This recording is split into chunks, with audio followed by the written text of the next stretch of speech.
종신보험 불안전 판매로 사기를 당했는데 환불받을 방법이 없다고 생각하시나요? 억울하게 돈을 잃을 상황인데 그 금액이 매우 크다면 보통 피해액이 수천만 원 이상은 기본인데요. 싸우는 방법 한번 같이 알아보겠습니다. 현재 제가 그동안 수집한 정보에 따르면 분쟁의 실패 사유는 다음과 같이 정리됩니다.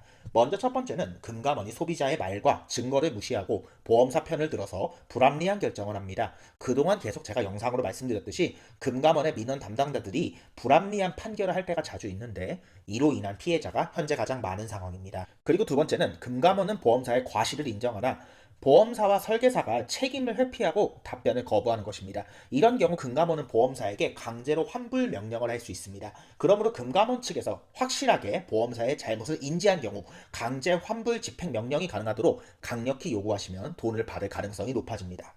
세 번째는 금감원도 보험사도 설계사의 잘못을 인정하나 강제 환불 집행에 실패하여 소송으로 번지는 경우입니다. 이때 가장 큰 문제는 경찰이 설계사의 말만 듣고 피해자들의 주장과 증거를 무시할 때가 많습니다.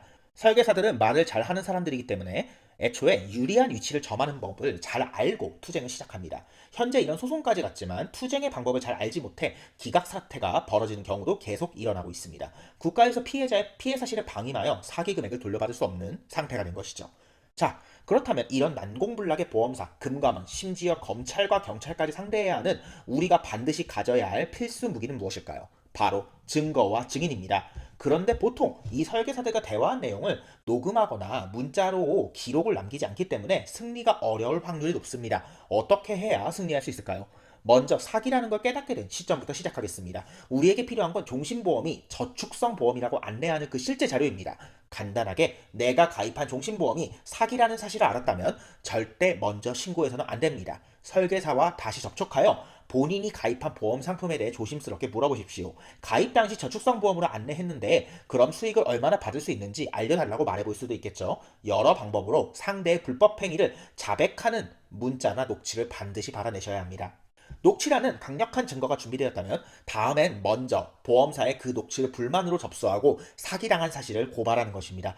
보험사 민원팀도 증거가 있는 상황이라면 설계사 편을 들지는 않습니다.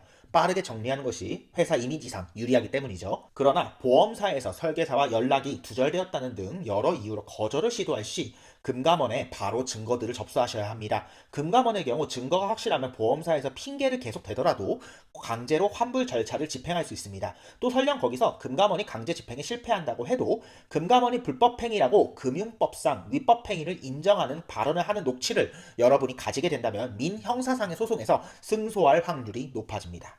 그런데 만약 증거자료를 전혀 구할 수 없는 상황이라면 이때부터는 도박을 하셔야 하는데 진술을 최대한 육하 원칙에 의거해서 정리하신 후 가족 중에 본인의 진술의 신빙성을 뒷받침해줄 사람과 함께 보험사부터 싸움을 시작해 보셔야 합니다. 당연히 증거가 없기에 거절당할 확률이 더 높지만 민형사상의 소송에선 진술이 상세하고 정황상 불법행위가 인정될 경우 그거를 증거로 채택하여 처벌 또는 환불 집행을 판결하기도 합니다.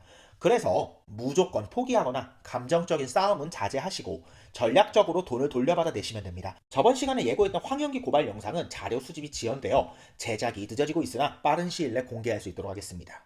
감사합니다.